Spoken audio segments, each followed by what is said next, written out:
Well, beautiful people, best damn nation. It is Wednesday, and you know what time it is. It is the best damn wrestling podcast. I am your humble host, Brian Renegade, and with me, I have the Brownsville Bully. This man in a dark alley can still whoop your ass and throw you in the trash can in front of your girl. He is the green-eyed bandit. He's your mama's favorite wrestler, and he can whoop your daddy ass. Mr. Everything is no more. Please, everyone, join me in welcoming the one and only Roosevelt. Man, if that ain't an intro, that is an intro and a half. And with me, we have the man with the master plan, the head honcho, the El Capitan, the one who runs this ship oh so smoothly, just as smooth as the skin on his head. You know it. And Mr. Brian Renegade. What's going on, man? Thank you, my brother. What's happening? Man, it was one hell of a weekend, my brother. Yes, it was. One hell of a weekend. If you don't believe in miracles, if you don't believe that you can overcome any and everything in your life, if you don't believe that if you put effort into yourself and work on you, then anything can happen. If you don't believe that, then go back and watch night 2 of WrestleMania. Go back and watch the Cody Rhodes versus Roman Reigns match at WrestleMania. Before they even do that, watch night 1. Watch everything that he went through in night 1, and then watch night 2. You can watch the whole WrestleMania. All of WrestleMania was good. I enjoyed both night 1 and night 2. I know. Y'all have y'all reservations about it. I enjoyed night 1 and night 2, but watch the Cody Rhodes story with night 1 and night 2. What he went through on Saturday night and how he overcome and prevailed on Sunday night, and tell me that you can't do anything in your life. Everything is possible. Everything is possible. Grown-ass men were crying like babies. Never seen nothing like it a day in my life. You know what I'm saying? I even almost got a little choked up, not because Cody won, because your tribal chief, Roman Reigns, is no longer the champion. That's why I was choked up. You know what I'm saying? To watch the end of an era. You know what I'm saying? We're going to talk about it. We're going to talk some wrestling, man. We're going to get into it because we got to grade night 1 and night 2. Man, listen, I thought it was an overall great event. Do I think that it was the greatest WrestleMania of all time? I don't know. The verdict is still out on that. I think I still got to digest a little bit of what happened this weekend. But Mr. Everything, listen, man, you know we got to do it each and every main event. Beautiful people, pull out your pencils and your notepads. Get your apple ready for your teacher, because we going back to school. Excuse me, class. Class. Shut up! Wow! You know we got to do it. Mr. Everything, night 1 and night 2 of WrestleMania. We got to give it a grade, sir. I want you to grade night 1 and night 2 on a scale of A meaning passing, F meaning failing. What would you give this year's WrestleMania 40? I would have to for night 1 and night 2 together. Overall. All right. As a whole, I give it a B-. Okay, Give it a B that's minus. fair enough. Yeah. Yeah. That's fair enough. A B minus is fair enough. I think I'm right there with you. You know Yeah. what I'm saying? I'll give it a B minus. It was some things that could have been done better. But overall, I think I enjoyed the totality of WrestleMania this year. It was fun. It was some great matches. It was some nostalgia in the whole thing. So let's go ahead and break it down. Night one, man, was pretty damn good. Let me pull up this WrestleMania card for you guys so you can see some of these matches. But one of the matches that we were excited about to kind of kick off the whole thing was Becky Lynch and Rhea Bloody Ripley. I thought that this fight was good. First of all, Rhea's entrance was really powerful. Unique. Is a good word. Yeah. Powerful. I ain't gonna lie, I was a little scared when I saw the dude with the white face and all the black skin. I'm like, what? What is he? A panda? I was Bro, like, I thought it was Rhea Ripley. a lot of When I people thought it first was Rhea Ripley. He when I first looked looked, I a was lot. like, Rhea is performing her own song? Oh Yeah, crap. Okay, that's what's up. yeah, that would have been dope. That would have been dope. But Yeah. she kind of emerged from behind him, and then I looked at the face of the guy from. I guess I can't remember his name. The band's like White Lines or something like that. Yeah. Um, which was Rhea Ripley's favorite band growing up, apparently. You know what I'm saying? That was one of her favorite bands. But I looked at the guy and Rhea Ripley performing together. I was like, oh man, Ripley's a star.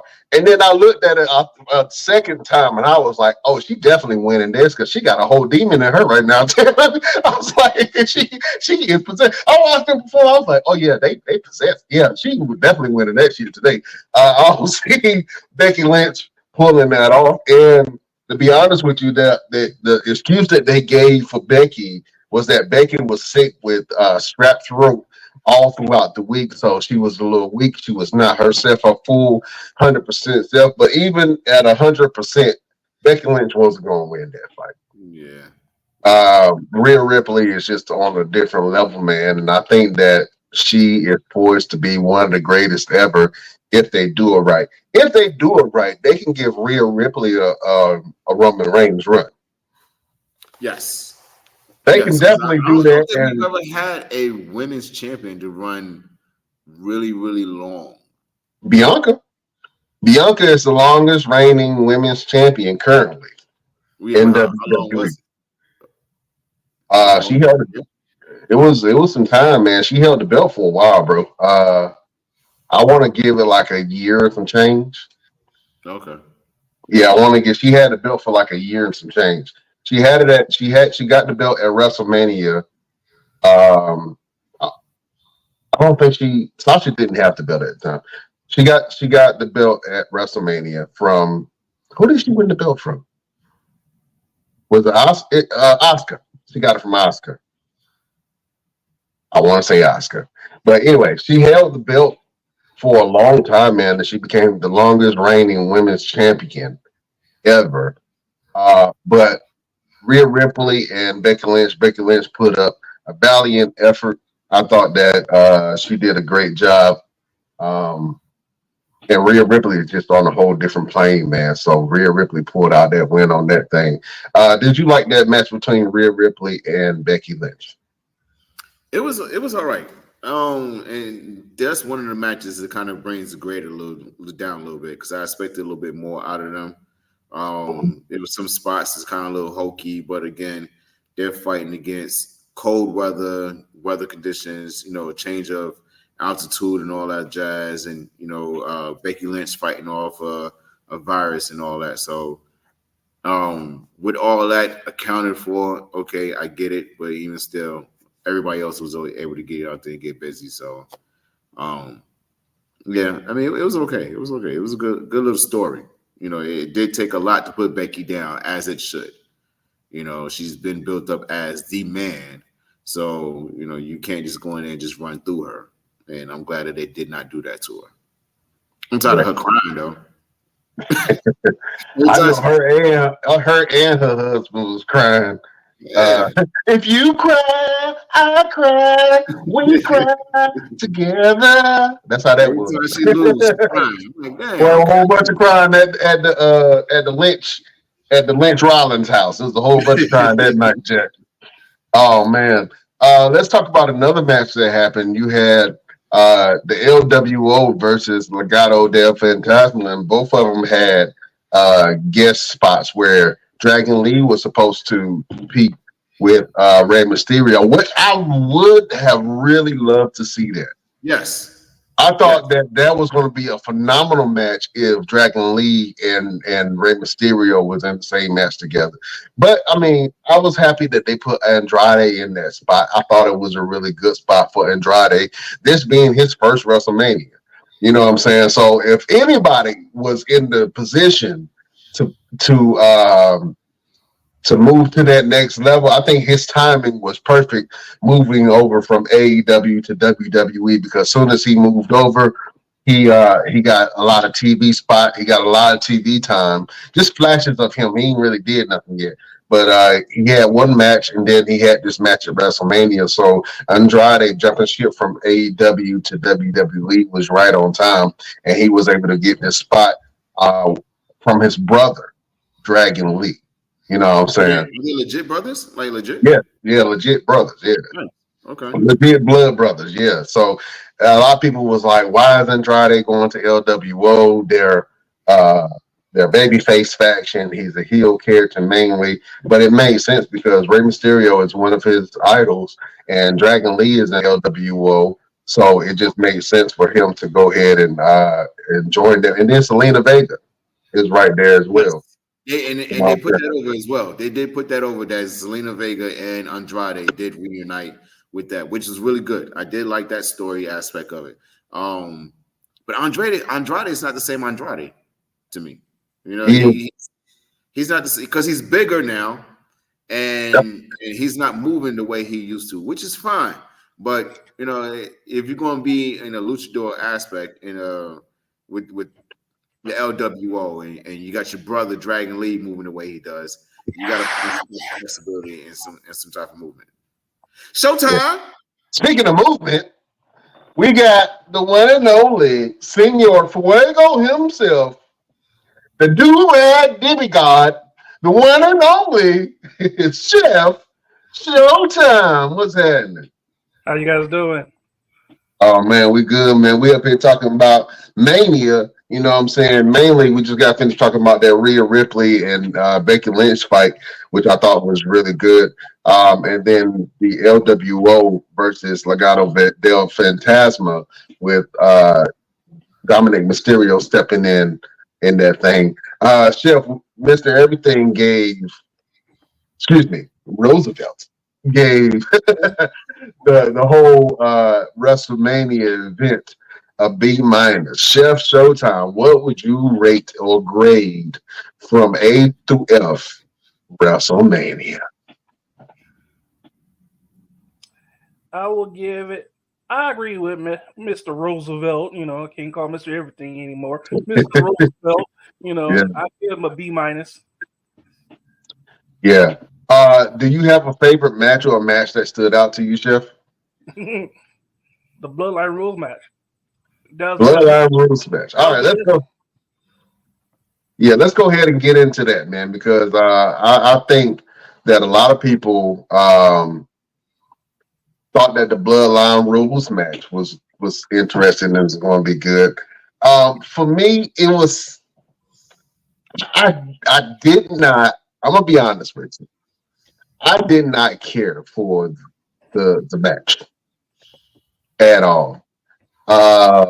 It was certain aspects of it, the nostalgia, but the match was kind of how we thought it was going to be. You know what I'm saying? I know we had mentioned that Dwayne "The Rock" Johnson was definitely going to change his style of wrestling. He was not going to wrestle the same way, and we were completely right.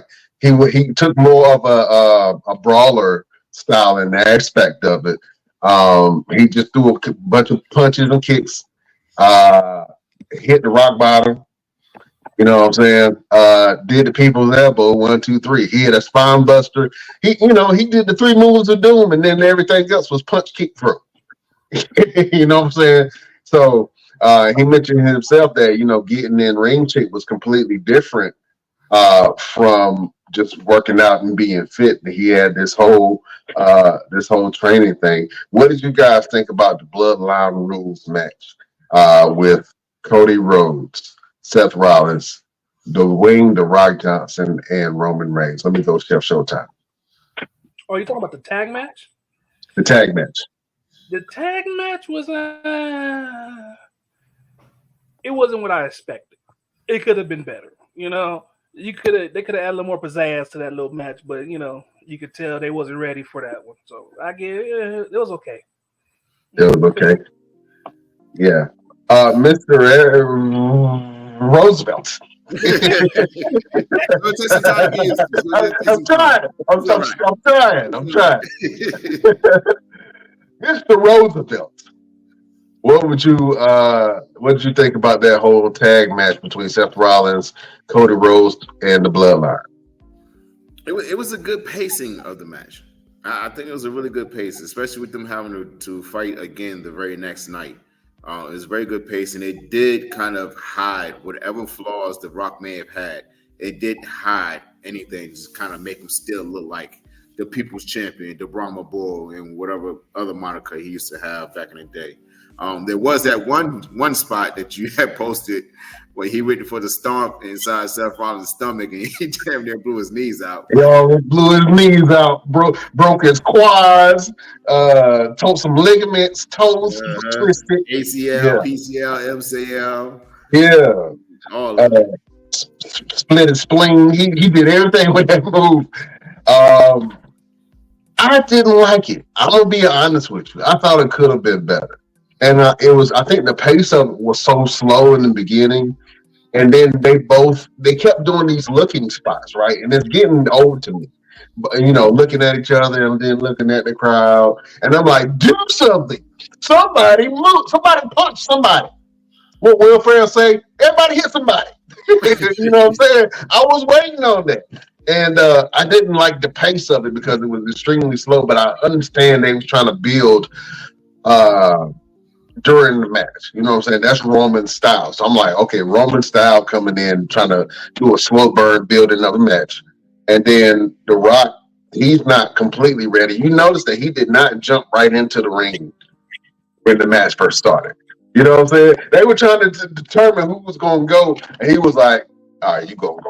This is the first time I've ever seen Roman in a tag match where he went first in a long time. You know what I'm saying? So I love the Final Boss character, but I thought that match was weird to me. I think it could have delivered on so many more aspects, but what it did do is set up the story for night 2. You know what I'm saying? And we're going to get into that in a little bit. But if you liked the WrestleMania, Best Damn Nation in the comment box, put what you thought WrestleMania was. We're grading it from A through F. So if you thought it was a great event, give it an A. If you thought it was lackluster, give it an F.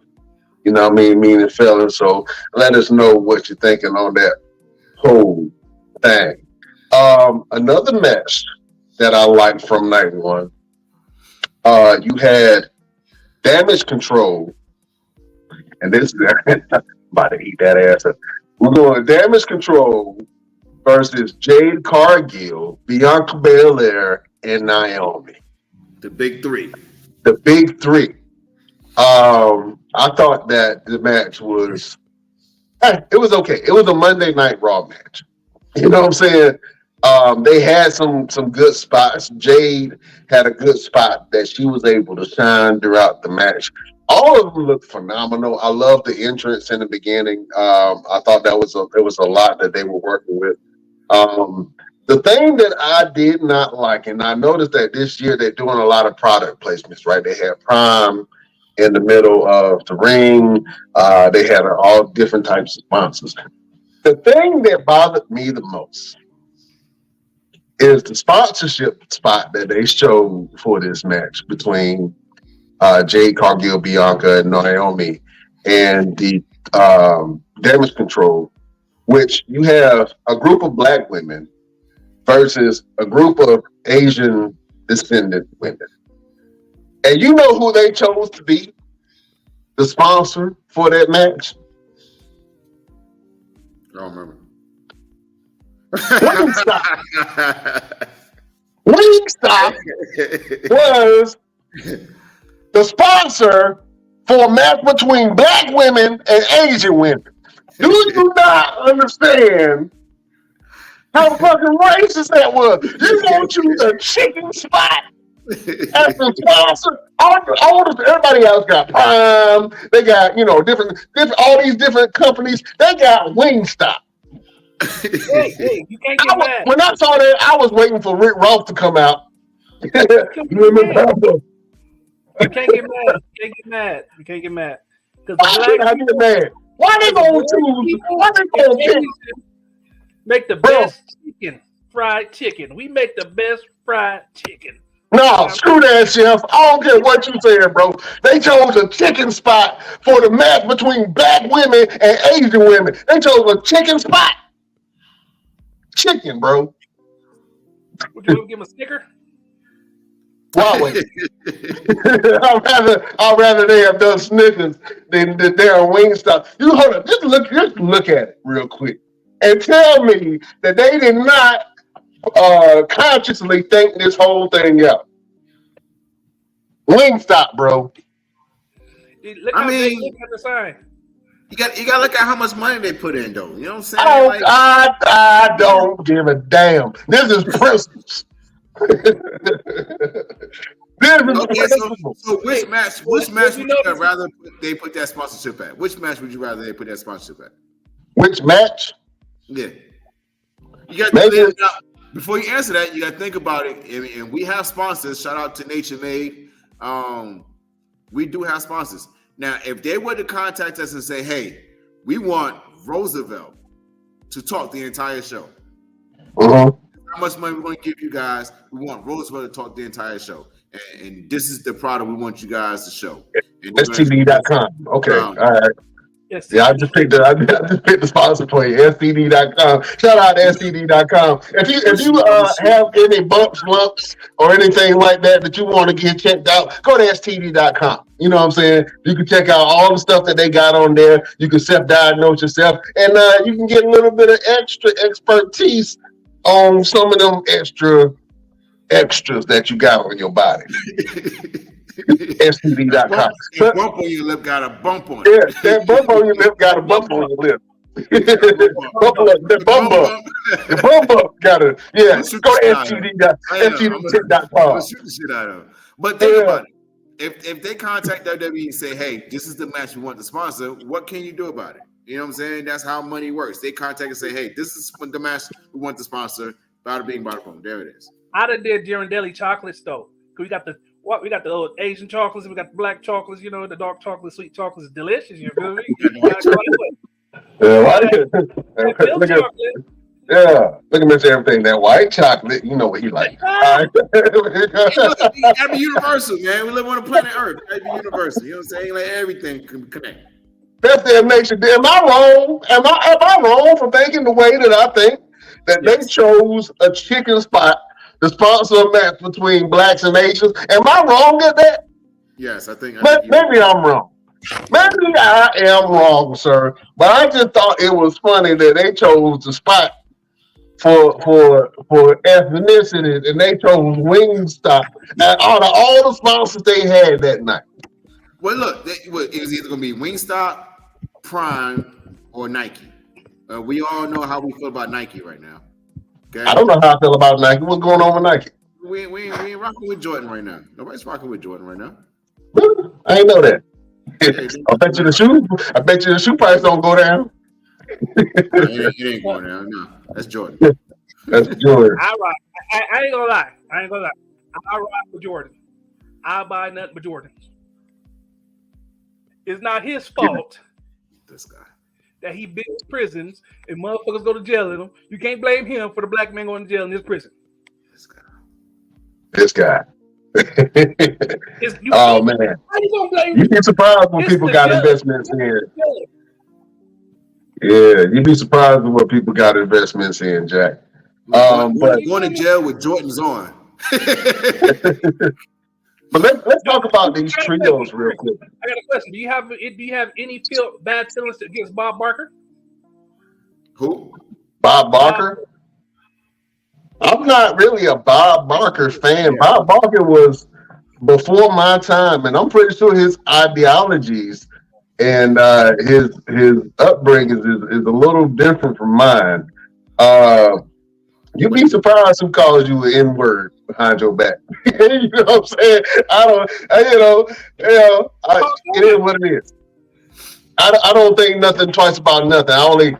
I can only judge people off how they present themselves, right? Yeah, exactly. You know what I mean? I don't judge by how you present yourself. You know what I mean? But man, I just thought that was interesting. Leslie, what's her name? What's her name? Jennifer Leslie. Just Lashley. You know that lady that got beat up by Bobby Lashley. You know, we can't judge her either. Who'd you say? Sister Lashley. She had a time. No, man. Yeah, you can't judge her. In a different life. In a different life. I ain't doing. Hold on. I ain't doing it. Chef is Why do you even have that queued up? Why do you even have that queued up? Why is that even ready to go? Why? Why is that? It's part of the show.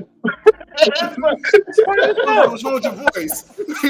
got a little tickle in his voice. This is part of the show. It's part of the show. I don't know what to tell you, son.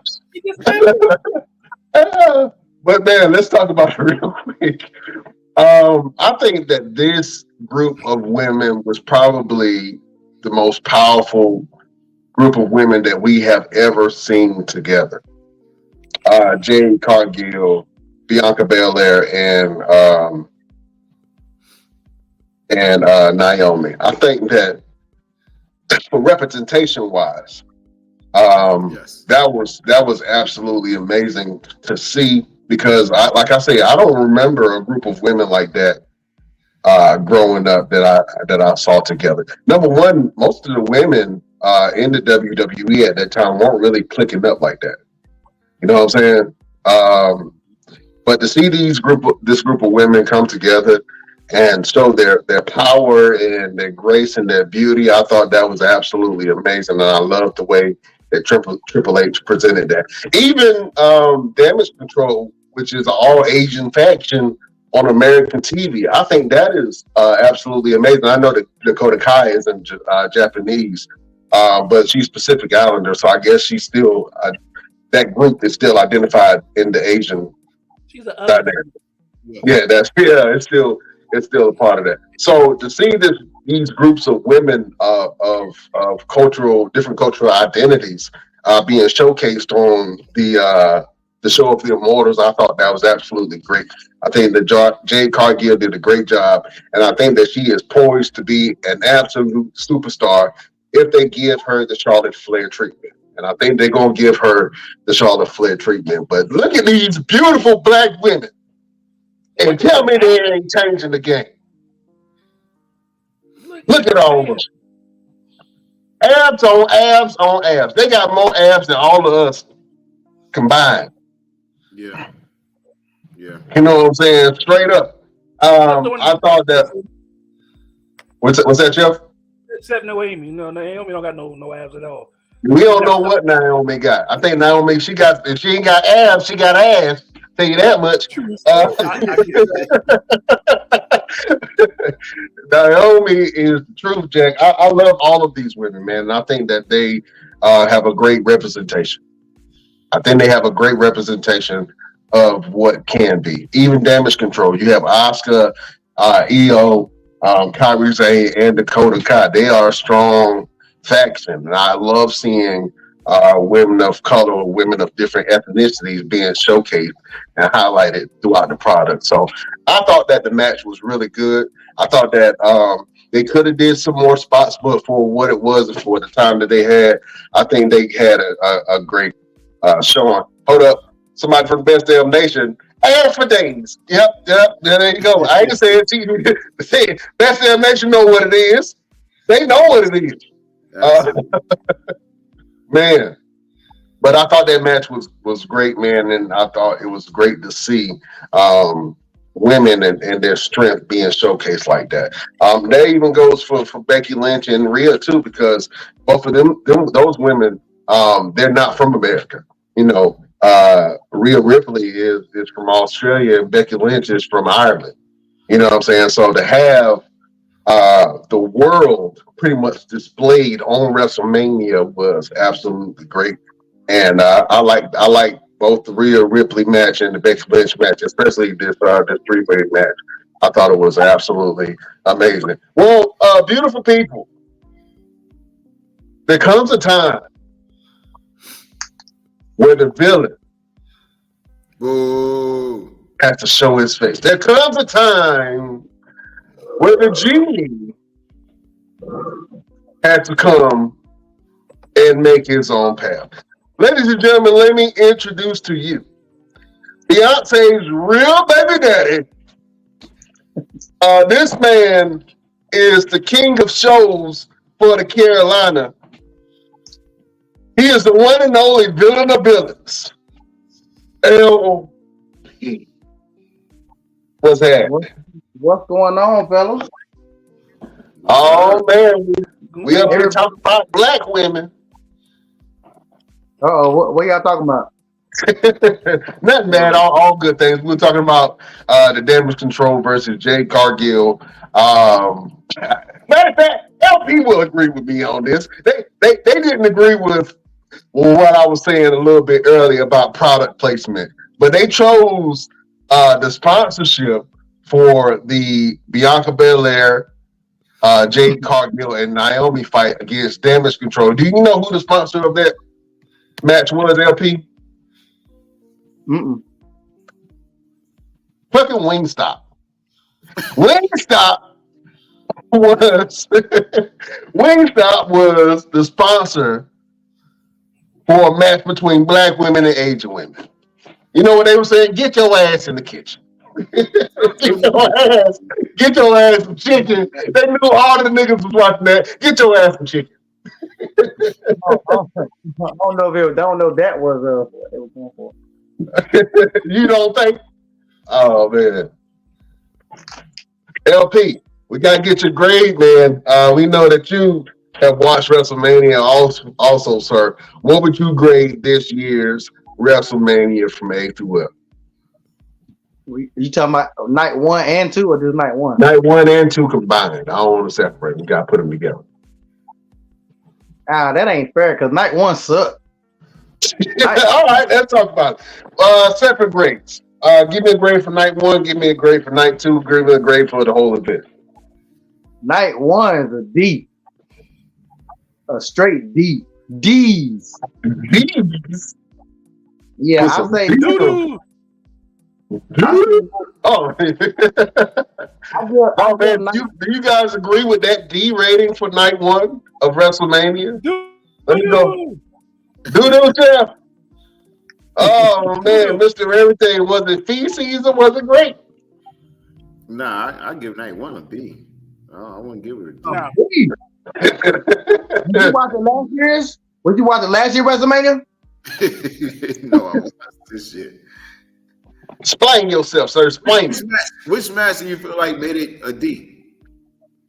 What match didn't? What was good? What was good about night 1? Really? Like what was? Maybe I missed something. Shit. Well, I gotta remember which ones was on. Now you gotta remember. Oh, Becky and Rhea. No. How'd you feel about Becky and Rhea? Oh Lord, look, there go the face. Come on, man. Come on now. You know good well. I mean, maybe because I got higher standard. And I went back and I rewatched last year WrestleMania. You compare Charlotte and Rhea to this? Come on now. Maybe that's why I'm grading it so hard. You're doing it by comparison. I'm just doing it by what they did this year. I mean, but it wasn't good. But I mean, at any given point, did you think Becky would have a chance? Yeah. Well, we were watching the different shows then because I knew they can put on a good fight and all that fight, but I was like, it's only a matter of time before she just give in to mommy. Let mommy be on top. I don't know. I think I'm with LP. I wouldn't give it quite a D, but I would definitely give it like a C. Like a C. Ain't watching no more? Yeah, I feel you. I give it a C. Okay, we'll do it like this. Would you guys watch night one of WrestleMania again? I wouldn't watch WrestleMania again. Okay, I think that's a good way to kind of gauge that. If you will watch it again, then it was good enough for you to watch it again. If not, then The only thing I would watch again, the only thing I would watch again is the entrance of Triple H. That's it. And turn that shit off after that.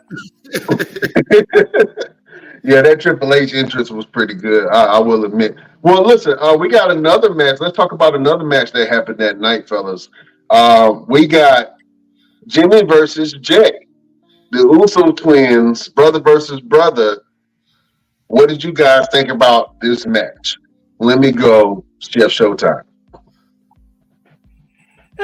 You know, I'm a Jay fan. You know, I was happy about the ending, but you know, he knew what was going to happen. You know, you knew Jimmy was going, I'm sorry. Then he going to cheap shot his brother, and his brother would come back and fuck him up. He knew that outcome of that match. LP, did you like the brother versus brother Jey Uso versus Jimmy Uso fight? Not at all. I told you guys a long time ago that match was not going to be good. Like that needed Rikishi. It needed something. But like Jimmy and Jay wrestling each other, I'm not gonna say they can't have a good match together, but I knew the first one wasn't gonna be. Just like the Hardy Boys' first match wasn't good. Like all these brothers matches, their first ones are never good. I never seen the Jimmy and Jay match really needed. They should have had Rikishi in a cage hung above the top of the match.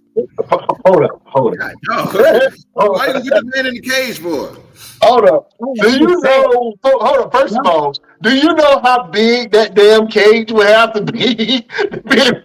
Right? And you want Rikishi big ass suspended over their head? Are you serious? Right. Well, you might as well have a hippopotamus with a G-string on, dangling from a cord. You know that won't go be good. But you know what? I did want Rikishi to be part of the match. I think that if he was a part of the match, the story would have been a lot better. I think that he would have been able to have some magic there where he was trying to get his boys together and stop from fighting. I think that that a Rikishi element would have really been great. You know what I'm saying? To really help tell the story. But the thing that I didn't like was it really showed how limited Jimmy and Jay's moveset is, especially Jimmy's. It really showed how limited his moveset was. Because, you know, what was it? Super kick, Samoa drop, splash. That's it. That's all that Jimmy really do. I haven't seen Jimmy do anything innovative. I haven't seen Jimmy try anything new. He doesn't really have a finisher. He has had the same finisher that he's had for years. His brother has the same finisher. At least Jay adopted two new moves, which is like the pop-up net breaker and the spear, right? He adapted two new moves to his moveset. Jimmy hasn't done that. So I think watching them, it was very similar, but the match could have been so much better. Mr. Everything, what did you think about the brother versus brother fight? I don't even see it as a fight, honestly. I think there was just a story. It was telling the story of Jimmy pulling Jay's heartstrings. And that's what's been going on for the last 3 years anyway, is Jimmy pulling on Jay's heartstrings. Jay's got to figure out a way to get around that. He's got to get away from that. He's got to figure out a way to say, you know what? F this. It's about me now. You know what I'm saying? And they got to figure out how to pull him away from the bloodline completely so he can know that it's all about him. And I think it's going to take another match between him and Jimmy for that to happen, to be honest. And then like we always say, this is a lot of finishers, a lot of moves that don't mean nothing anymore. How many damn super kicks did they throw? God, dog. It was That's one of like them. 15, 20 maybe. It seemed like a lot. They They, ate No. every last one of them, and then when he actually hit the final one, it didn't mean nothing. they Yeah. worse. They worse than the Young Bucks. They got the Young Bucks beat. I'm sorry. And the Young Bucks throw a lot of super kicks. They got the Young Bucks beat. Yeah, They it have was, ruined one of my favorite finishes of all time. Young Bucks got yeah. the super kick party, and the Usos got the super kick Mardi Gras.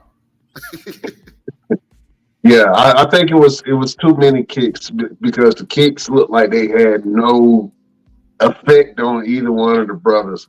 I don't know how many times you can get kicked in the face and still stand up straight and still have all your teeth. You know what I'm saying? Yeah, I just don't. Um, I thought the match was okay. I think that they could have told the story a lot better, and I think that an element with Rikishi or somebody else coming in the match would have been good. But it was what it was, man. I kind of knew the match wasn't going to be that great, but I was hoping that it was going to be. You know what I mean? Um, Also, fellas, let's go ahead. We did the the tag team ladder match, which I thoroughly enjoyed that, and I love the way that they did it to be able to split up the belts by hanging both sets of belts, and then the winner was determined when both belts come down. On SmackDown, you had Austin Theory and Grayson Waller win the SmackDown titles, and then Awesome Truth, R-Truth, and the Miz won the Raw titles.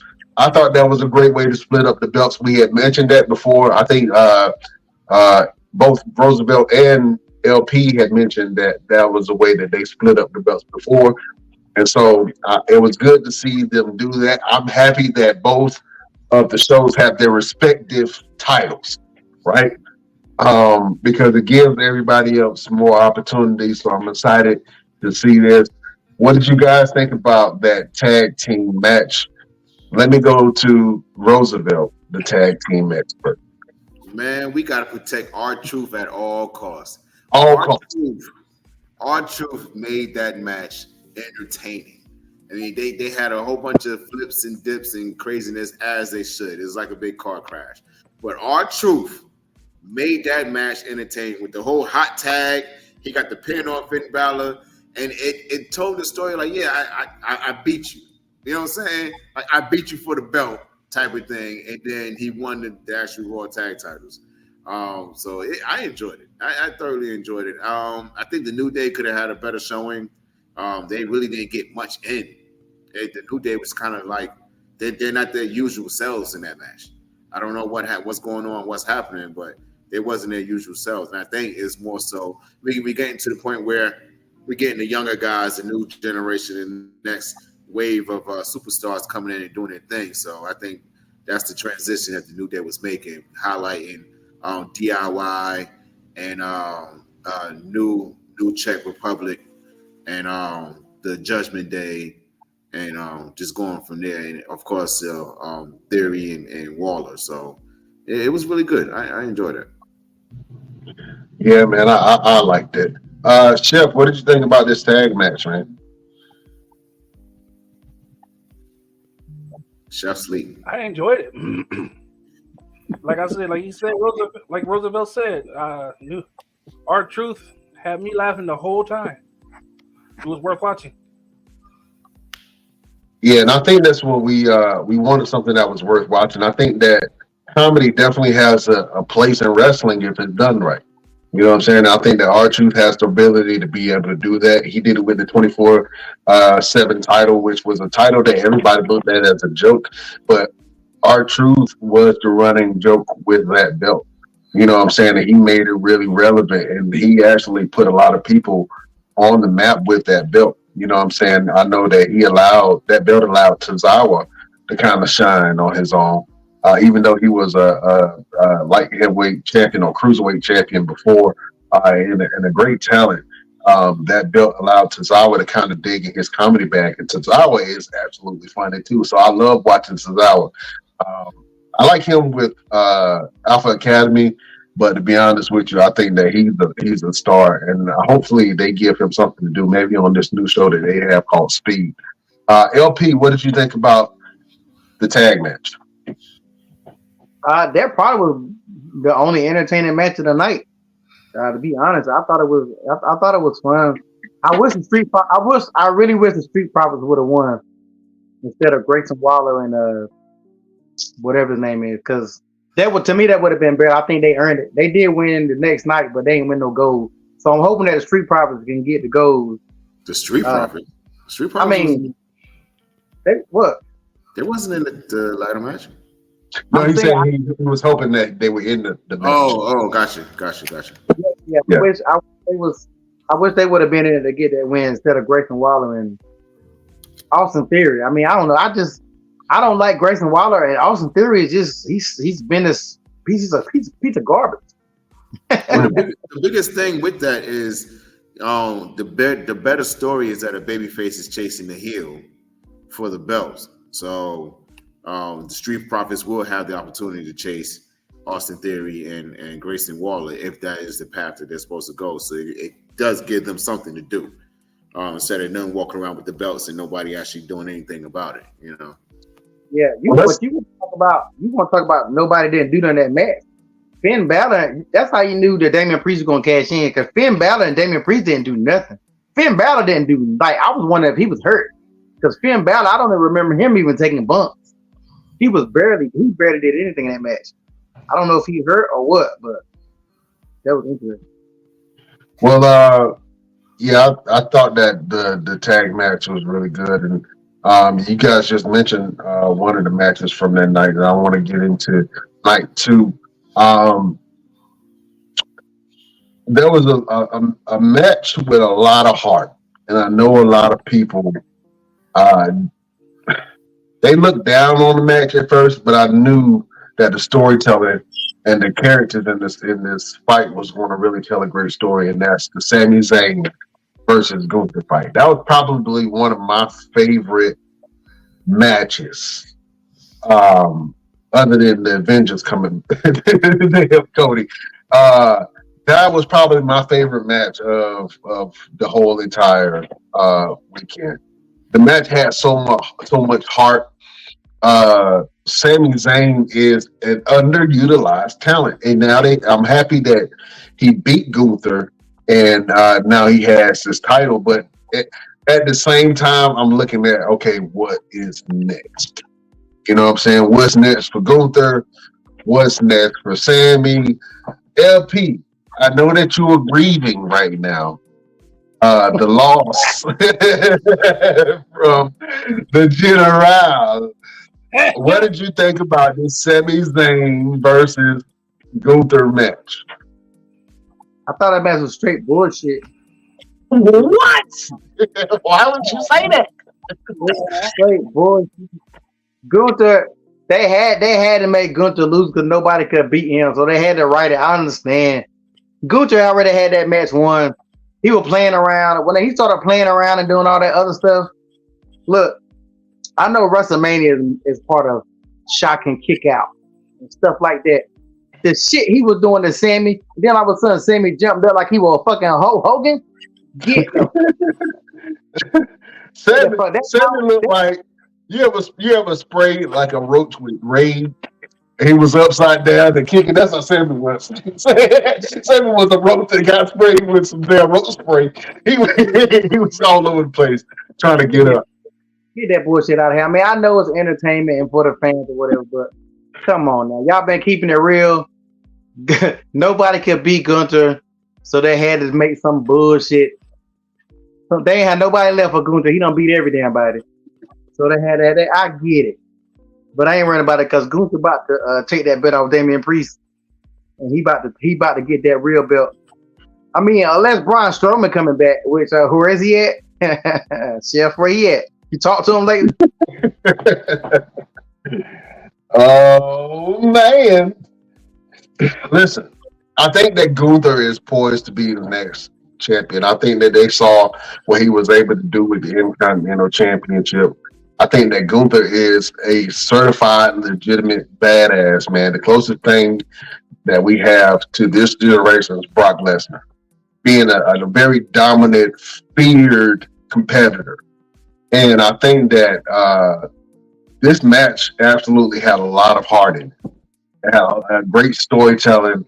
Gunther did an absolute amazing job, and I know for sure, 100%, that Gunther is going to be poised to be the next WWE champion. I don't see Damian Priest really holding that belt long because of a Gunther.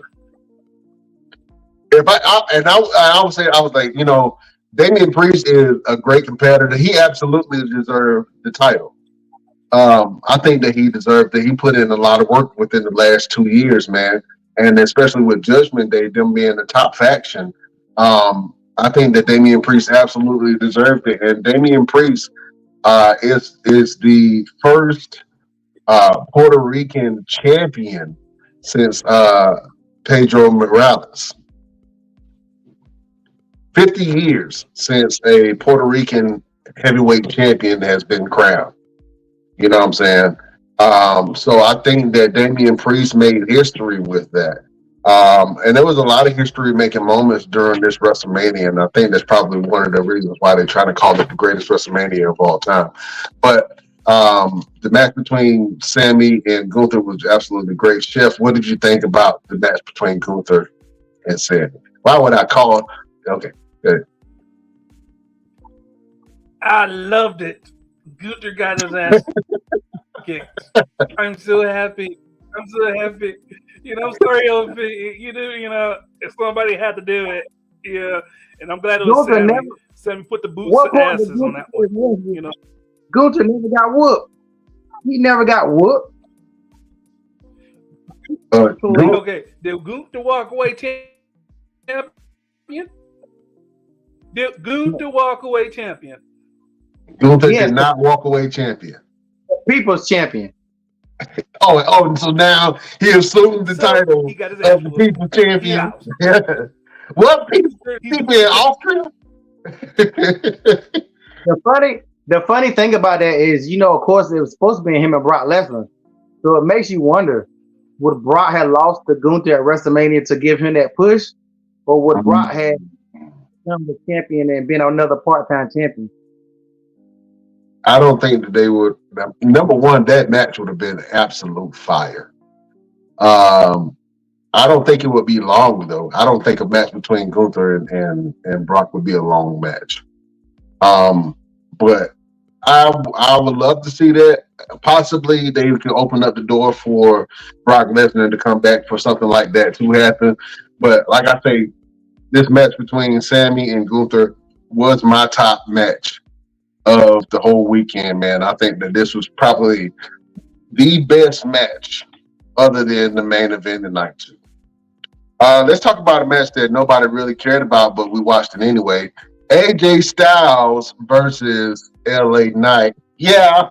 Fellas, what did you think about this whole thing? Roosevelt, are you there causing terror in somebody's life, or are you on the microphone? I'm here. I'm doing both. Both. Man, tell us what you thought about this fight between who did I just say? Jeez Louise. AJ Styles and LA Knight. Yeah. I honestly expected more. I expected more of a fight between the two of them. I mean, they did all this building up. LA Knight going to his house, getting arrested, and all this jazz, and attacking him every time he saw him. I expected more. So, LA Knight has charisma and character, and I think if you put him in a ring with the right person, he can really showcase his wrestling. With AJ Styles making this transition of his character, and he's a lot bigger now, so he's not moving as much as he used to and whatnot. So. I don't know. That's one of the biggest things that always annoyed me is when wrestlers start getting muscular and bigger, and then it takes away from their flexibility and their ability. Why are you making that face? Because you're saying this like you enjoy LA Knight's in-ring performances. I I'm not saying I enjoy it. I'm saying whenever he get to a point when he get in the ring with somebody that he can go with, he can actually show that he can really go. I think he's just so watered down right now because they're so built on just him as a character. They're not even worried about his in ring ability. Like Hulk Hogan. I don't agree with that. And I'm an LA Knight fan, but I do not. I don't know what it is. You I do hate not. all the time. I watched him and I love his character, right? I think that his character is now watered down. And I think that his in-ring abilities are not being showcased enough because every time I watch LA Knight match, I get bored. I don't know what it is about it. Even against AJ Styles, and AJ Styles shined that whole match. Like I didn't see LA Knight really shining during that match. I looked at the match, and when you go back and look at it, LP, if you go back and look at that match, you can say, okay, yeah, AJ really carried that whole match. I actually was disappointed in AJ. I think AJ could have did more. 100%. Yeah, I'm disappointed in that bullshit intro he got. He need to go back. I don't know where he got that new music from, but he need to take that shit back. He need to take that shit back to the composer because that new music. AJ started off with me bad with that. I don't know. I don't like this AJ Styles that they got going on right now. I don't know what they doing or what's supposed to come of it. But even him, we're gonna let LA Knight get counted out. It's like, come on, man. I know he's supposed to be a heel, but he ain't no AJ Styles ain't no punk like that. So it's like, yeah, that match was a go to the bathroom. I mean, every match ain't got to be no 5-star match. Right. And this is definitely I think that's one of those ones that wasn't a 5-star match. Yeah. I think the match was really lackluster, and then for all the build up that they did, it really didn't tell the story. I mean, AJ got his nose busted for nothing. That's how I look at it. The night before, when him and LA Knight was fighting and in front of the press, he got his nose busted for no reason, man. I thought that the match could have been a lot better. I don't even really remember the match, to be honest with you.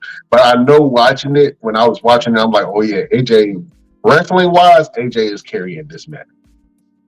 Yeah, I think they try to make it have a better story than it, and they just gave it a random story.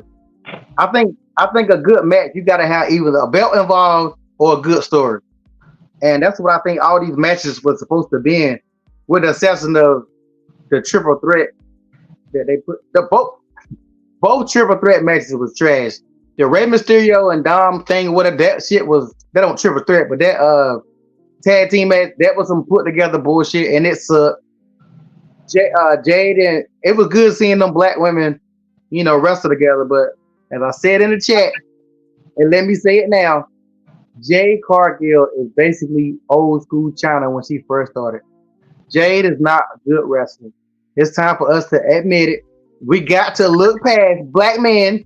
We have to look past the fact that Jade is so mother freaking fine that we don't want to say that she's not a good wrestler. If you watch her, she's been in the ring twice. Go back and watch both of those times she was in the ring. She's stiff. She even when she get hit. She got hit one time and she was out again for like 2 time for her to tag in. And don't get me wrong, Jade, if you watch this, I love you. Please don't hold us against me. Let's go out for some drinks. But it's time to it. And let me know if I'm wrong. And I'll say this, then y'all can say what y'all think. Let me know how many big stars have come to a company and not wrestled right away. Cody, David Bryanson, Edge, anybody who go Andrade, whatever the hell his name is. Anytime you go from one company to another, you start work immediately. Jay has been in WWE for like 5 months, and she only had 2 matches. And y'all keep on saying she ain't ready. She was one of the biggest steals that WWE had from AEW, other than Cody. And she not wrestling on a regular basis. Jade can't wrestle, man. I'm sorry, she can't wrestle. She is China. She can throw you around and look strong, Why you think they can't do her and Bianca? She can't fuck with Bianca. She ain't nowhere close on Bianca level. Right or wrong? Let me know what y'all think. I might be wrong. I mean, the aesthetic of it, they look similar. But if you talking about the ability to be able to go in the ring and carry the emotions of the crowd, Bianca is a much better wrestler. 100%. I give you that. Jade has great presentation, right? That's it. Jade, they're going to present Jade like Hulk Hogan. Hulk Hogan wasn't the best of wrestlers. He was a great wrestler because he put in all that time, but when the mainstream Hulk Hogan, the Hulk Hogan we remember in the WWE, was not that great of a wrestler. Wait a minute. Wait a minute. Even though we don't rock with Hulk Hogan did get busy out there in Japan. Bro, Now, we talk about Japan. Ain't nobody watch his Japan matches. okay, but I didn't even know he wrestled in Japan until last year. whenever you get to WWE, they do kind of pull you back and water you down. I'm not saying that that's what they're doing with Jade because she ain't really get busy in AEW either. However, there are some people who do go over Jade there. was like 50-0 in AEW.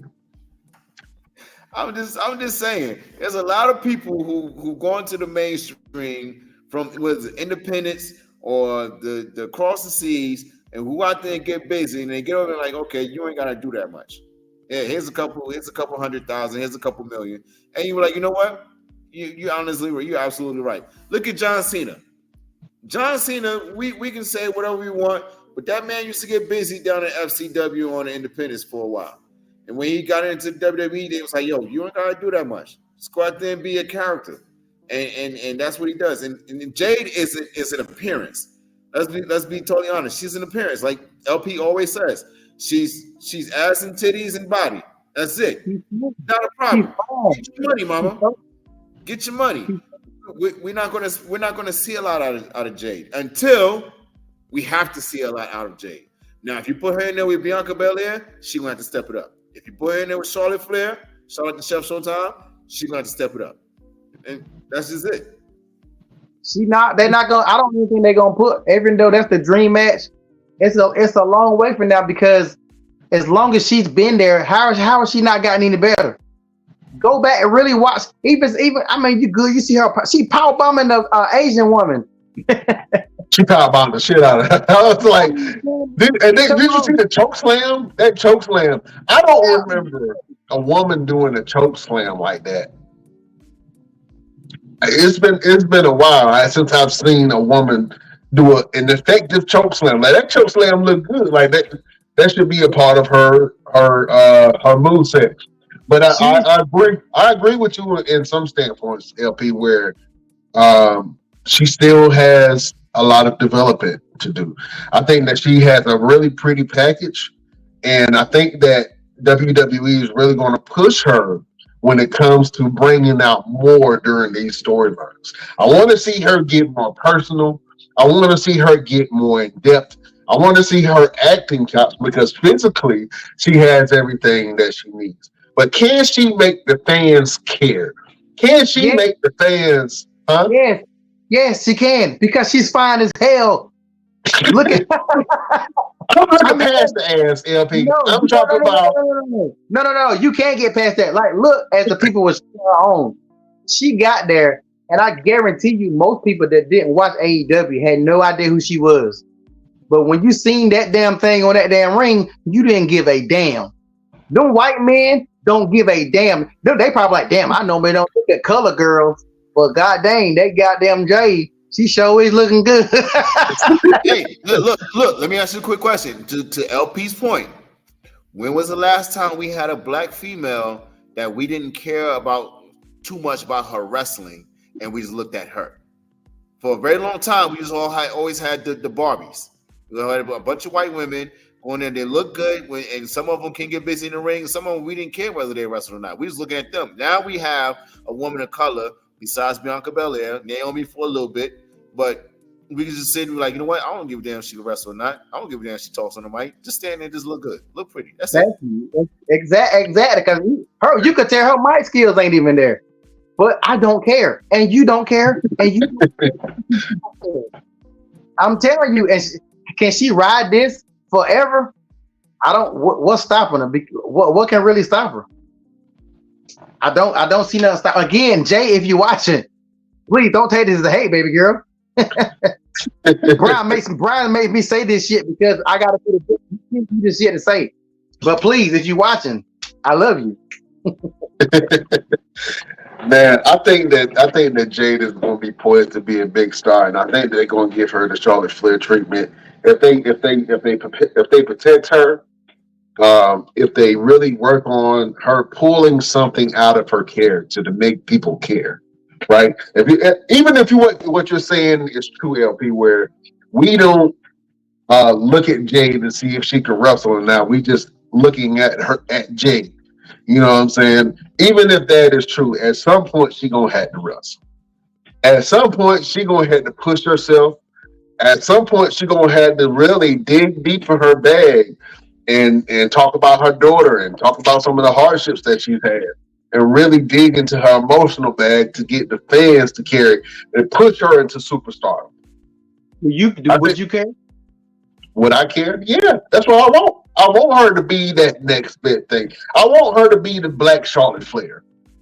How far? I want that for Jade. I want her to be a multiple-time women's champion. She is poised. She has all the tools. She has all the marketing and push behind her, and she has all this buzz from her coming from AEW to WWE. Now she's here, and she's in there with probably the best competition of any company in the women's division.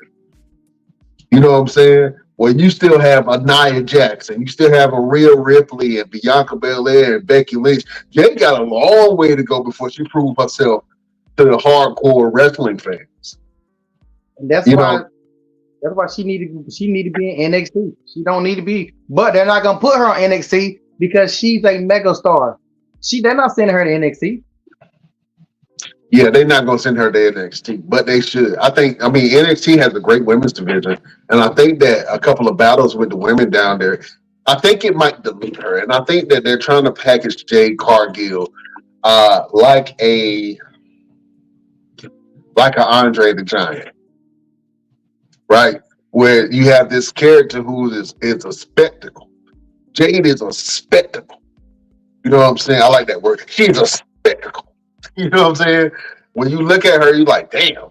You know, so I think that with Jade, man, if they do it right and they package her right, she can really be poised to do some great things. And then when she's ready, then they can put her against a Charlotte Flair. They can put her against a Becky Lynch. She's going to have some of these big battles. She just had a premiere match on Monday Night Raw, although it was a squash match against Chelsea Green. She squashed the hell out of Chelsea. I don't think that match did anything for her other than to show she was powerful. But I want to see more from Jade, man. I think she's poised to be an absolute amazing star. Y'all, one more thing, real quick. Do y'all think there's ever been a female that's been that fine? I can't think of one. Been that fine? As fine as Jade is. You can argue Bianca Belair. Bianca Belair is beautiful, but her and Jade are two different beautifuls. If you look at Bianca's damn near the same, almost buff. Look at Bianca. Look at them stomachs. But Jade, Bianca look like the best friend or the girl you like, but then Jade like that number one cheerleader. You know what I'm saying? Bianca's cute, but Bianca is gorgeous, but she ain't on Jade level. I don't think there's never been a female that stands out like Jade in the history of WWE. Not Sable, not Lita, not nothing. All these girls were Trish. They was all pretty. There ain't been. Let me know a female that looked like that. That men said, I don't give a damn what you do, girl. You put me in a headlock. Well, there's a couple, man. I mean, the argument can be said for Trish Stratus. The argument can be said for Lita. The argument can be said for Melina, the Bella twins. That argument can be used for a wide range of women. You know what I'm saying? Not No, and this is the thing that I do want to acknowledge, though. I want to acknowledge that, although we're talking about these women, all of these women are married. All of these women are mothers in a sort. You know what I'm saying? Even though I know Bianca is a stepmom, and I believe that Naomi is a stepmom also. But just for all of these three beautiful women, three beautiful married women to be showcased like that, I think that's absolutely amazing. You know what I'm saying? But I think they look good together. I would love for them to be a faction, but they have to have the type of competition that's going to, like, if they were a faction, like a real faction, ain't nobody stopping them, bro. I don't care who it is. Ain't nobody stopping them. If they a real faction, and if they were a heel faction, what would you think about these three women as a heel faction? Let me go, Roosevelt. What would you think about if all three of these women were in a all black women's power faction? Man, you talking about angry black women? That's exactly what's going to be. A bunch of angry black women walking around talking about, nah, she wants some of this. Nah, no, they're pulling the earring. That's exactly what it's going to be like. I mean, and like you said, ain't nobody going to be able to touch them. Not at all. That's racist. LP, what'd you think if Jade Cargill, Naomi, and Bianca Belair became a faction? Do you think that there's a place for an all black women's faction? I know we had what was the group back in the day with Sasha Banks, Naomi, and Tamina? They had some type of a group. I can't remember the name of the group. But what do you think about a faction like this, LP? Do you think that there's a place in this Triple H era for all black women's faction? I mean, there's definitely a place for it. I would want to see them do heels. I would like to see them be faces. The crazy thing about it, if done right, it will be too big, and that's why they're not going to do it. If you put, I've seen so many people share these images that don't know what the hell wrestling is. They just seen these three bomb, beautiful black women in the ring at WrestleMania.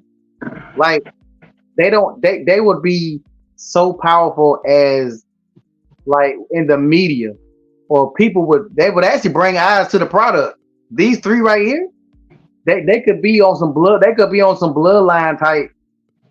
Everybody know who they are just because of who they are, and just you got Jade. And you got Bianca, Naomi, Naomi's all right, but you got those two right there. Nah, and that's the funny. Yeah, that's money in the bank, but they're not gonna do it because like y'all said, who the hell gonna stop them? Yeah, I don't see anybody stopping them unless they put Shayna Baszler, Nia Jax, and Zoe Starks together. They will be an amazing faction as well. Stop it. Stop it. Stop. What did I say? Stop. What did I say wrong? What the hell did Shayna Baszler, and Zoe Stark? Shayna Baszler. Hold on. Let me explain. Let me explain it. Shayna Baszler and Zoe Starks are together right now as a tag team. I don't know if they together in the physical sense, but they together as a tag team. Nia Jax and Shayna Baszler were women's tag team champions for quite some time, and they were extremely dominant. I don't know if you guys remember that, but they was beating everybody's ass. So it's not far-fetched. It's not far-fetched to think that Shayna Baszler, Nia Jax, and Zoe would get together to be able to counteract the dominant faction of a Naomi, Jade Cargill, and Bianca Belair. I don't see it. You don't see it? I don't see it. Look closer. You got to look at the skills of Naomi and Bianca. Like Shayna Baszler or Zoe Starks, they're not even nowhere close. I'm talking about skills, ain't they? And then you talking about power. Bianca power by herself. Nah, I get what you're saying. It will be a good little first round, but nah, you would have to come better than that to take on them three right there. You got to be I in don't the know if match. you can come better than that. Shayna Baszler is a legit martial arts badass. Zoe Starks is a star in the rising, and her moveset Real quick, is exceptional. And Nia Jax is an absolute powerhouse. I think real that quick. they would be a great faction as well. But aesthetically, this is a better choice. And if I'm putting any marketing dollars behind anything, I'm putting my money in these three women as a faction or as competitors. Brian, real quick, can we stop the madness? We gotta stop saying that Shayna Baszler is a MMA badass. What has she done in MMA? What does she She do? fought in MMA. CM Punk fought in MMA. Shut up, man. She poked somebody in the mouth before. What is wrong with saying that? She is a legit I've judo. somebody in the mouth before. Come on, man. She didn't do nothing in MMA. She did nothing in UFC. The first time she had an actual UFC fight, she lost, and then she was gone. She didn't really do nothing. She did the Ultimate Fighter. She had a good one, Mhm. and then she got in there and she got her ass beat. She got her ass beat in the second round of the thing. So she didn't really do nothing. Then she went to the Independence over the weekend to GCW and she had a fight. That was okay. Yeah, could have been better because you're Shayna Baszler. So it should have been better. You should have went out there and whooped that girl's ass, but she didn't. So we gotta stop putting Shayna on this high pedestal. Like no, she ain't Hold on. doing. I'm gonna put some respect on Shayna's name. Shayna was the former NXT Women's Champion, and when she was NXT Women's Champion, while Bianca Belair was in NXT, she was terrorizing everyone. Okay, now I hate to pull the wizard behind the curtain. Okay, you come in as this big badass from the MMA world. Yes, you should run ruckshot and run through every woman. In the words of Janet Jackson, what have you done for me lately? You ain't done not a damn thing in a long time since you've been paired up with Ronda Rousey. And the only reason, truthfully, why you look so good is because you was paired up with Ronda Rousey, old sour ass. Let's just be honest. Ronda made you look good. It's like the ugly girl in the group of ugly girls. You gonna look at her like, so bad. When she's saying that's all the ugly girls, when you get it by herself, you're like, what the hell is this?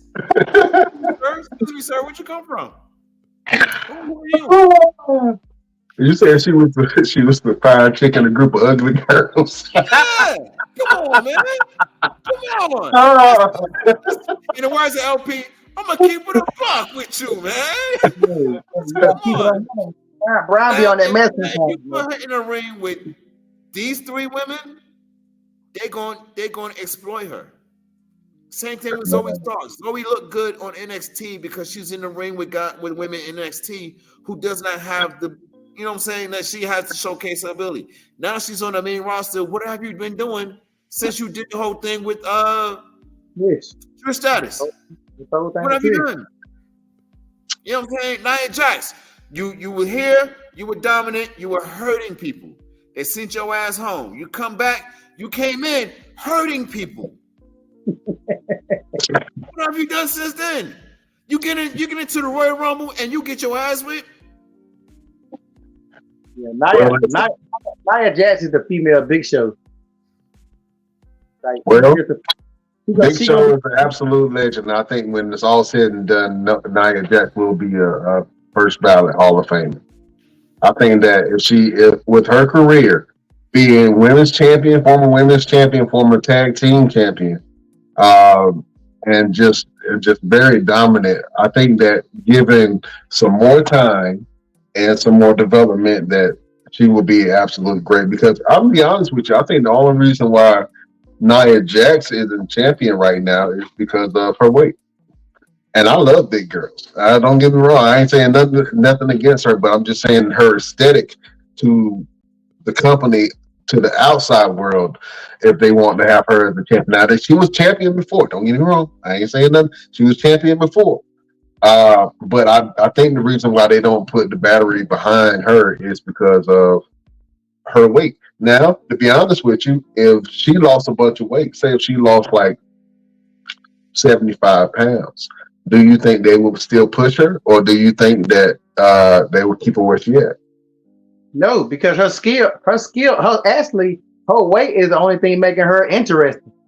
If she lose that weight, then she would really have to wrestle. I think Nia Jax's problem is a lot of wrestlers' problem. Nia Jax ain't got that heart.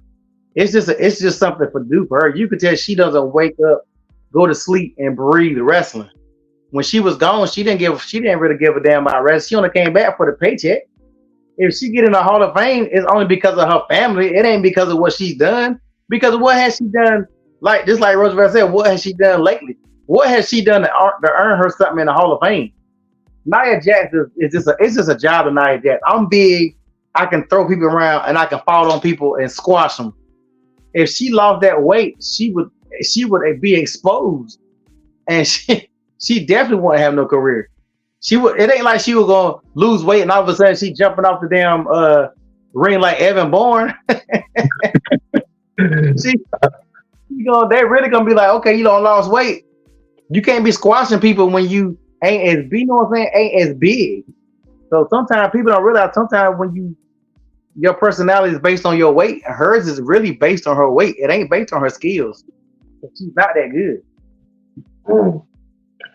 Oh man. Well, let's transition a little bit because we still got a couple matches to talk about. But I think I'm gonna just kind of breeze through these real quick. You had the United States title with RKO, Randy Orton, KO, and Logan Paul. I thought that the match was pretty good, and it wasn't much to talk about. Logan Paul has an absolute beautiful frog splash. I'll tell you that much. He looked like a frog when he does his. The match was okay. It was kind of predictable. I knew that Logan Paul was going to pull out the win on that thing. Real quick, let's talk about the Seth Rollins versus Drew McIntyre fight. Drew McIntyre hit him with a Claymore instantly. Well, that was the shock for me. As soon as he got in the ring, just hit him with the Claymore. He hit that man with like 4 or 5 Claymores, bro. And then he ended up getting the win. Got in CM Punk's face, started talking to Punk, turned his head. CM Punk swept his feet. Started beating him up, and then Damian Priest came down, cashed in his check, Money in the Bank contract, did the South of Heaven choke slam, and 1, 2, 3. Now your new champion is Damian Priest. How do you guys feel about Damian Priest being your new world heavyweight champion? Let me go LP. I guess we'll see how he does. Like you said before, he earned it. I definitely seen that coming. I think everybody's seen that coming, especially when they was drawing it out. You knew damn well that I just didn't. I knew if Damian Punk would have came down there. I mean Damian Punk. If Damian Punk came down there first, I was like, he about to lose because he ain't hurt. Adding the CM Punk into it, I get it. I just know CM Punk better have his mess together when he come back because he gonna get hurt if he looking like he was looking before he left and ain't been getting in shape. Drew gonna destroy Punk when he comes. Like everybody like CM Punk, and I get his fans, but if he looked like he looked before he left, Drew said, "I'm going to end your career." He's gonna hurt. I thought that match was good, but I don't like the way you can't take that many claymores and keep on getting up, man. I know it's Mania, but some of these no sales that was going on through a lot of these matches was like, come on now. I think even in the match you just mentioned, who was it? A kid out of an RKO, directly out of an RKO. Was it I think it was Kevin Owens. Yeah, Kevin Owens. Yeah. Yeah, or getting Randy kicked out of getting punched with the brass knuckles.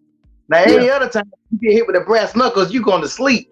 Randy got hit. They talking about this instinct. I don't even think he did it. His body did it. Like commentary. Go shut the fuck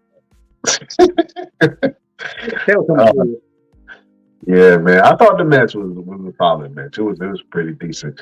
One of the best matches on the card, now I know I haven't talked about it, but it was one of the women's matches, which was Io Sky and Bailey. That match had a lot of heart, and I absolutely loved that match. That was probably one of my second favorite matches, next to Sammy and Gunther. That match was absolutely good, man. I loved everything that they did. Bailey is now your new women's champion. I think that Bailey has been carrying the women's division damn near, especially on SmackDown, been carrying the women's division for the last 1.5, 2 years.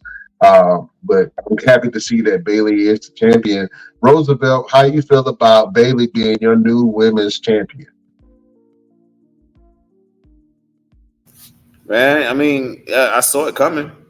I mean, we all saw it coming. You know, it was definitely a revenge thing for Bailey.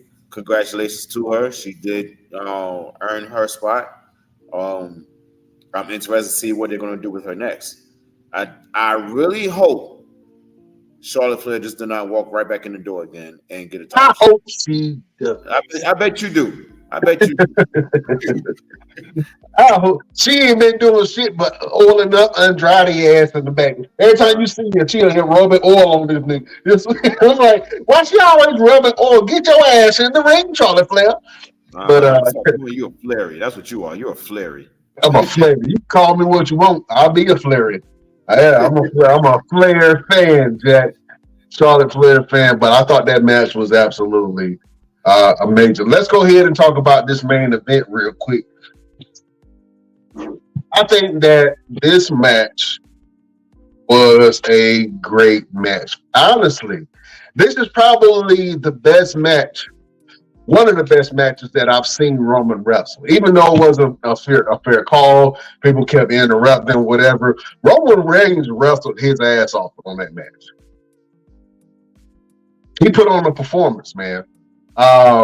I loved a lot about the match, and most importantly, I think I loved the nostalgia of this match because they damn near called the Avengers. Yeah, they called the Super Friends out. They helped Cody Rhodes. During this match, you saw some interferences. The first interference during the match was Jimmy Uso came out, super kicked the shit out of Cody. It came out of nowhere too. I was out of 1, 2, 1. Jimmy Uso kicked him, and then all of a sudden you see Jay Uso come out and start fighting his brother, and then speared him off of the stage. Next thing you see is Cody and Roman going at it again. Solo Sikoa came out. Hit him with a spike. And then Roman and Solo hit him with the spike spear combination. John Cena came out, him and his ball spot, tearing up everything. You know what I'm saying? Took care of Solo. Hit Roman with a AA. Hit Solo with the AA through the table. He's out. And then the final boss comes out. Now, once The Rock came down, we were like, who the hell is going to come out to face The Rock?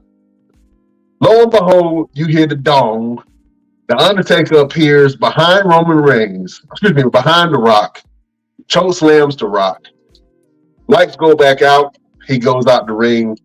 Cody picks up Roman, does 3 of his, what's his special called? 3 crossroads.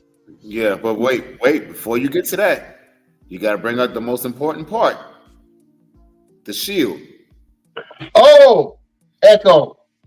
Yes. Delta. Yeah, the Shield. Seth Rollins came out. That's very, very, very detrimental to the fact that... Am I the only person who thought that Dean Ambrose was going to come out? You are not the only person, bro. Okay. I lost my freaking mind when I heard. I was like, oh, shit. I was going bananas. I think that would have done it. I think that would have really, if Dean Ambrose would have came in, or John Moxley as he is now, I think that would have put it over the top for me. But even seeing Seth come in, Seth really didn't do much. He came into the ring, Roman hit his ass, and then he rolled out. He came back in, and then Roman hit his ass with a chair. No, he did everything he said he was going to do. He told Cody that he was going to be his shield. against the bloodline, Oh, and that is exactly what he did. You got to look at the they did Easter that. eggs. This is cinema era. Okay, they got a Marvel writer. This is why they did so many different things the way they did. I'm gonna be your shield. Cody was Captain America. Let's be honest. Seth Rollins, I guess he was Iron Man because he wrestled both nights and he came in there, got his ass whooped, and got killed. Let's just be Yeah, honest. You know what I'm that's saying? a good And analogy. All the right. story of Plan B. There's always a Plan B. When Seth turned on the Shield, he was a Plan B. He put that chair behind in Roman's back. Roman returned the favor. He had a choice. He could either hit Cody or he could hit Seth. He decided to hit Seth. You could have hit Cody and won the daggone match. Seth wouldn't have been a factor, He could have had. Yeah, you're right. but he chose to hit Seth, which messed him up and caused him to lose the title. And then he took 3 crossroads. Yeah. 1, 2, 3. Dreams do come true. The Cody Crybabies was crying real tears of joy. I think that the match was great at the end for nostalgia purposes, and I think that's probably one of the best matches that Roman has wrestled in a long time. Um, I'm happy to see Cody as champion. My question is, where do they go here from now? They're saying that Roman is going to do something completely different and be on a whole different playing field, which I don't even know what that is. You know what I'm saying? If he, yeah, Purdue maybe. He would have to be a final boss kind of character like The Rock was. I don't know what's going to happen. And then also, will people still tune in to SmackDown to see Cody? Like they were tuning in to see the Bloodline and Roman. Yeah, That's the question. And you know, so there's all these questions popping up, but fellas, Cody Rhodes is your new heavyweight champion. I thought that was a great way to kind of kick off or end era and kick off the new Triple H era, which everybody is kind of coining it. And then when you go to AEW side, and we got to talk about this real quick before we log off. But when you go to AEW side, man, they had they had to trim some fat. You know what I'm saying? They had to trim some fat, so they started to kind of send off them eviction letters and tell people, yeah, your services are no longer needed. And most of these guys, it wasn't really a big drop for AEW because you know most of these people are all replaceable. I'm gonna be honest with you. But the fact that they already started doing some cuts was very interesting. So, how do you guys feel about AEW making some of these cuts to try to trim the fat on the product? Let me go LP. What do you think about these AEW firings? I mean, I didn't even know nothing about it. It ain't really no big deal. It's gonna happen. Don't think WWE ain't gonna fire no more people. It's what's going on. There's gonna be some more WWE too. Part of the business. Part of the business. Man, Roosevelt, well, how do you feel about AEW having to trim the fat and let some of these wrestlers go? Stu Grayson is one of them where a lot of people were shocked. Also, a guy named Gravity. And Andrade's, I don't know if he's Andrade's manager or whatever, but he was actually dropped as well. And then Parker Bordeaux, something.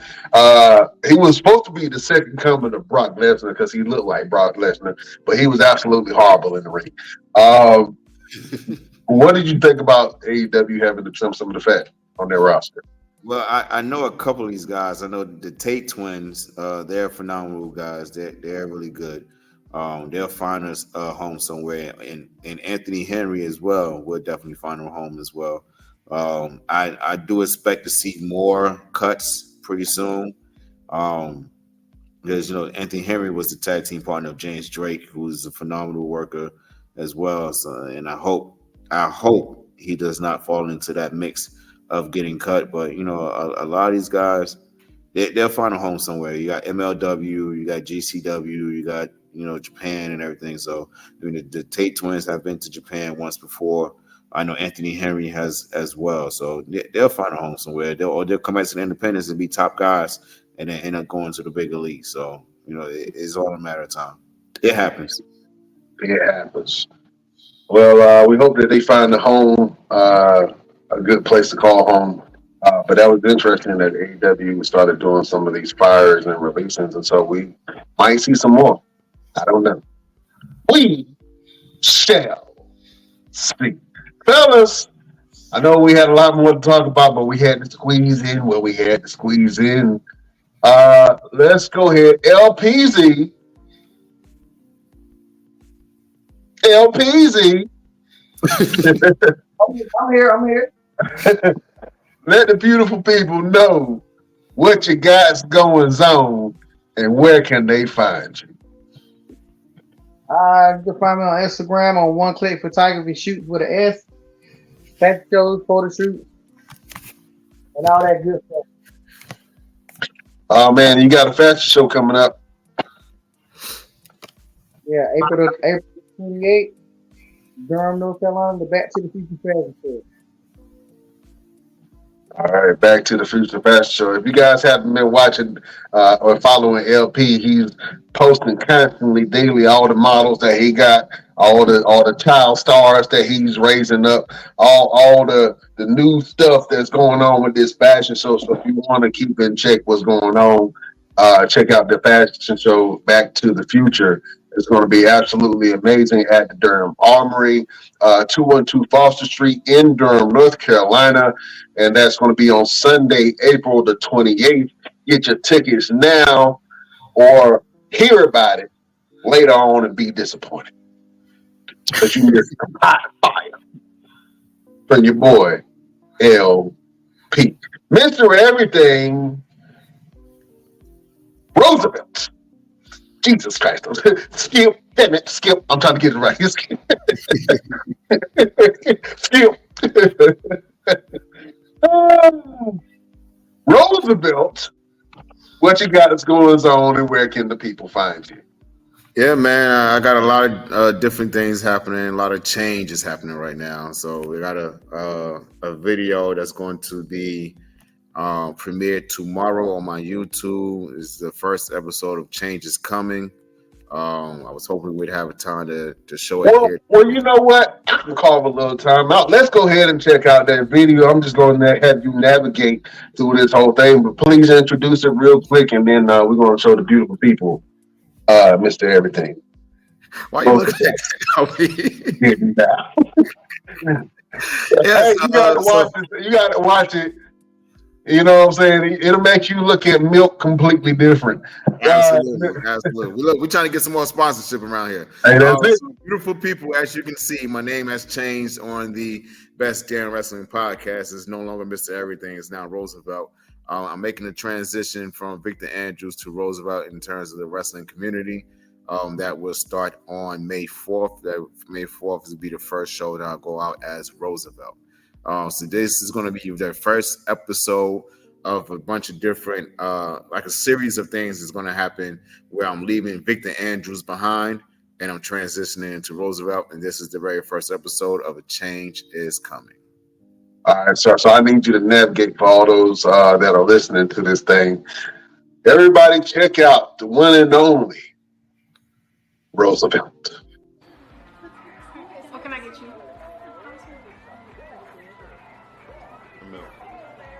Some milk? All right. Oh man, That's why nobody messes with absolutely Roosevelt. not. I wish they would. Who drinks milk at a bar? Ain't no way. Yeah. Leave him alone. No. Yo. Hey, you know you're at a bar, right? Hey, you hear me? Attention. Take care of it.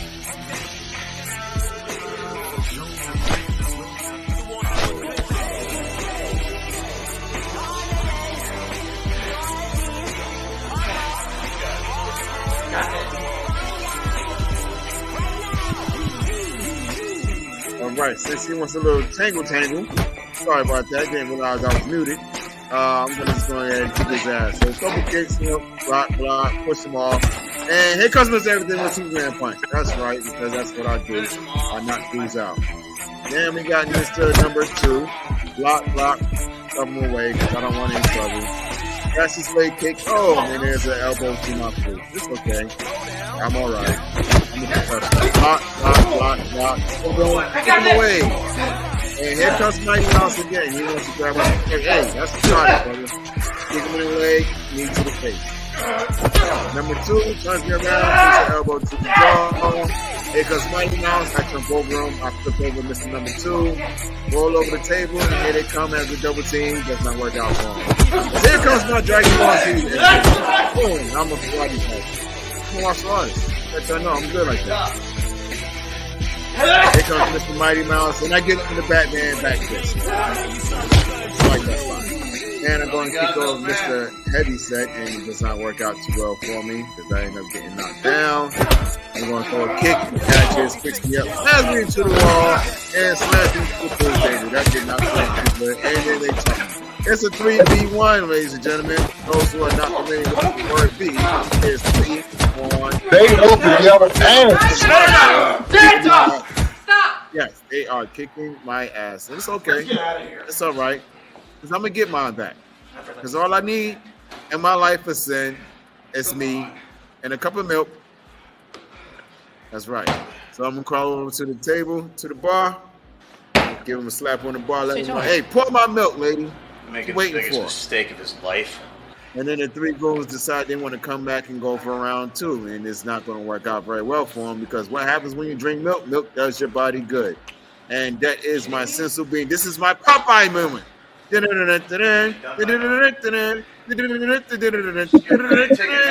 happen to find a stick. Where did the stick come from? Don't worry about it. Mind your business. It was there. And I'm going to utilize the stick to commence to whooping their ass. Because what you going to have is in the dark alley, you're going to save your life and kick your ass. Right now, kick his baby ass. 1, 2, 3. And take a super kick. And there's no recovering from that because I'm Roosevelt. The hell you thought you was going to do? Drop the stick. They're finished. Gentlemen ready to walk out of the bar. And of course, what am I leaving behind? I am leaving my hoodie that says control your narrative. There's a lot to go into that, and once the video finishes, I will let you know what exactly all that means with the control your narrative hoodie. All right, before I get into the control your narrative, what do you guys think? You had to get a stick. You had to get a stick that was whooping your ass.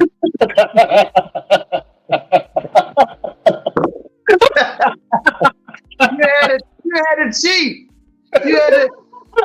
Why you couldn't handle a big boy? Why you couldn't handle a big boy by yourself?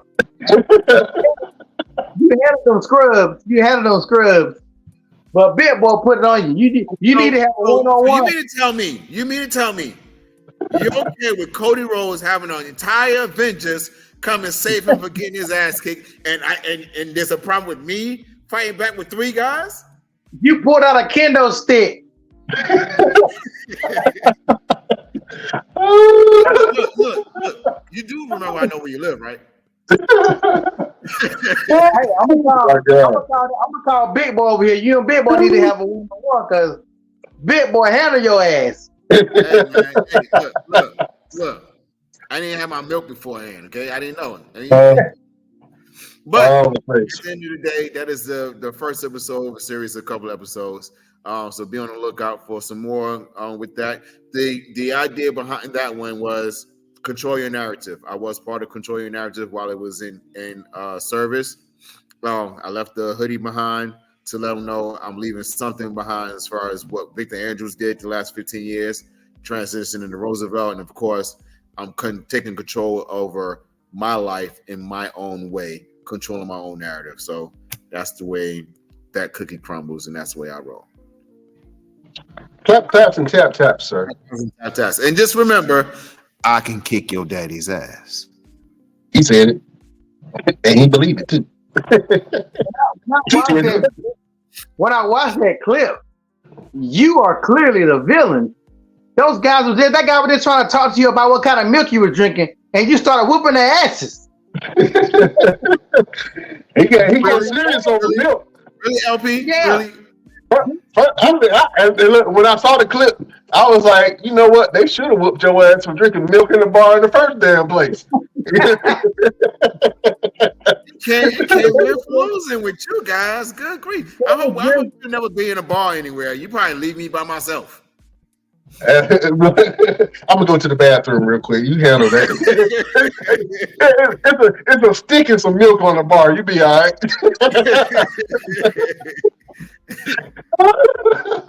Oh man, I thought that was great, man. I mean, you are a real action star, man. I think that you have a new calling, man. You might want to start looking into that, doing more action films, man. And I think you got what it takes to do the choreography and everything, man. So I hope that you have more movies like that, more roles like that. The crazy thing is, this is my own creation, right? And I contacted some guys that I've done some stunt work with, and I said, "Look, this is my idea, and I want to get it over." And it was like, "Yeah, we can shoot it." It took us an hour. I put the entire fight scene, everything from top to bottom. I put the entire thing together in an hour. I showed the guys the choreography. We rehearsed it within that hour, and we shot the entire thing within an hour and a half. The guy that we did the bar at, he let me use the bar, no charge. He's all about, guys having content and whatever. Of course, I gave him a donation because he didn't have to take his Sunday out to let us go in there and use his bar. But I told him we want to be here for 3 hours, and we were done in 2.5 hours. Yeah. So it was an amazing thing. It was a blessing. There will be 4 more videos like that.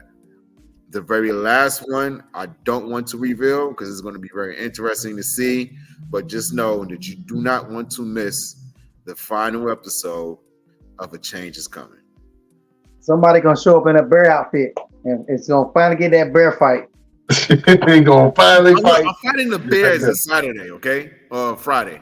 Yeah, Friday. I'm fighting the bear on Friday. I'm fighting Mr. Congo Kong from TNA, and I'm gonna go out there and I'm gonna pick his big ass up and I'm gonna slam him. 1, 2, 3. Because that's what Roosevelt does, man. I'm excited to see that, man. I wish you good luck on your fight against Congo Khan, man. I know it's definitely going to be a barn burner. Definitely going to be a barn burner. Definitely going to be a barn. We burning the barn down, Jack. You dig? Oh, man, real quick, we got to do this at the end of every show. We ain't going long and elaborated on it. Just a quick word, quick phrase of motivation for the beautiful people.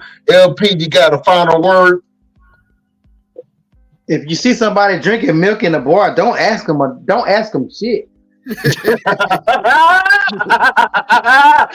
that man alone. Leave that man alone.